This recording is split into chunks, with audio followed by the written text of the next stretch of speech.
Malam itu, di perumahan Puri Anggrek, suasana tampak tenang seperti biasa. Tapi siapa sangka, di balik tembok rumah bernomor 27, sebuah tragedi keluarga sedang terjadi. Petri Sihombing, seorang ibu dua anak, ditemukan tewas dalam kondisi mengenaskan. Dan yang lebih mengejutkan, pelakunya adalah suaminya sendiri.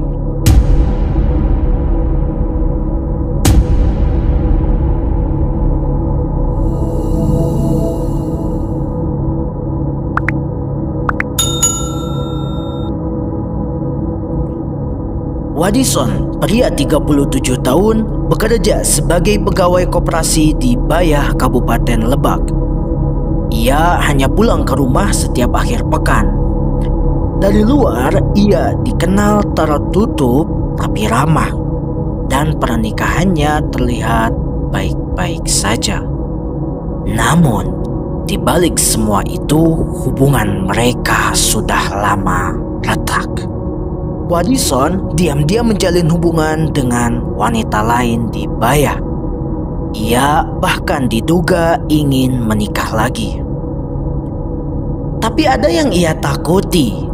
Jika bercerai secara resmi, ia bisa kehilangan hak asuh dua anaknya. Dari situlah sebuah rencana gelap mulai tumbuh. Jauh sebelum pembunuhan terjadi, Wadison membawa sejumlah barang dari tempat kerjanya ke rumah. Tali tambang, karung, dan kabel TS. Bukan tanpa alasan, semua adalah bagian dari rencananya. Rencana untuk membunuh istrinya.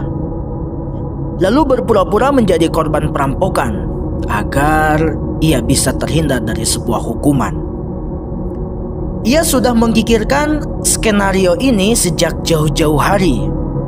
Ia ingin menghilangkan Petri tanpa jejak, lalu membangun ulang cerita agar semua orang percaya mereka adalah korban. Ia tahu perceraian tidak akan memberinya hak penuh atas anak-anak. Dan menurut pengakuannya, rasa cintanya pada Petri sudah lama hilang. 31 Mei 2025 pukul 23 waktu Indonesia Barat di malam hari, setelah makan malam dan berinteraksi seperti biasa, mereka sempat berhubungan suami istri. Namun sesudah itu terjadi sebuah pertengkaran yang sangat besar. Petri diduga mengucapkan sebuah kata yang menyakitkan bagi Wadison, yaitu Mokondo. Mokondo adalah hinaan dalam budaya Batak yang berarti laki-laki tak berguna. Emosi Wadison itu meledak. Ia mencekik Petri dengan tangan kosong.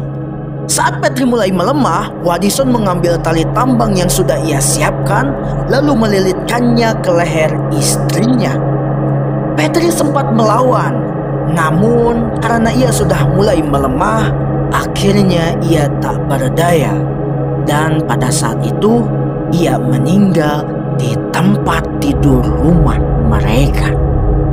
Wadison kemudian memperkuat jeratan di leher Petri untuk memastikan bahwa Petri sudah benar-benar meninggal. Lalu setelah itu, ia mengikat tangan dan kaki Petri menggunakan kabel TS. Semua ini ia rancang untuk memberikan kesan kepada orang-orang bahwa mereka diserang perampok. Setelah memastikan istrinya meninggal, barulah Wadison mulai menyusun cerita palsu. Ia mengambil perhiasan Petri, memukul wajahnya sendiri dengan ulekan, merusak pintu belakang rumah, menyebarkan barang-barang agar terlihat seperti rumah yang disatroni pencuri. Bahkan yang paling mengejutkan lagi, ia mengikat tubuhnya sendiri masuk ke dalam karung dan berteriak meminta tolong. Keesokan paginya, ia menangis di hadapan warga, berpura-pura terpukul atas kematian sang istri. Dasar psikopat. Awalnya, polisi dan warga menduga ini murni perampokan yang disertai pembunuhan. Tapi banyak hal yang terasa janggal.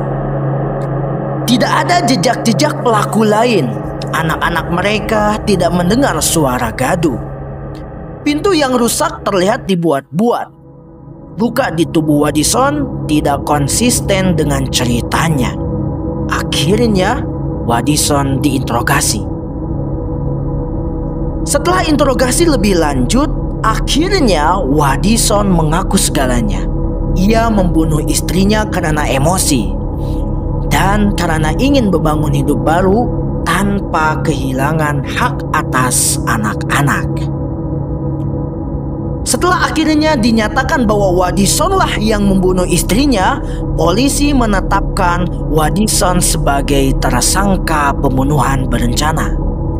Ia dijerat pasal 340 KUHP dengan ancaman pidana mati atau penjara seumur hidup. Barang bukti seperti tali tambang, kabel ties, karung dan ulekan diamankan oleh polisi.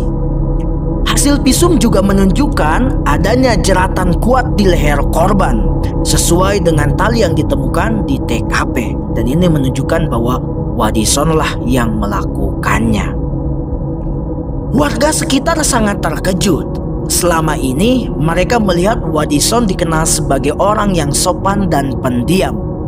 Sementara istrinya yaitu Petri selalu aktif di lingkungan dan dekat dengan masyarakat. Tak ada yang menyangka konflik rumah tangga mereka ternyata sedalam itu. Kini akhirnya mereka tahu watak asli daripada Wadison.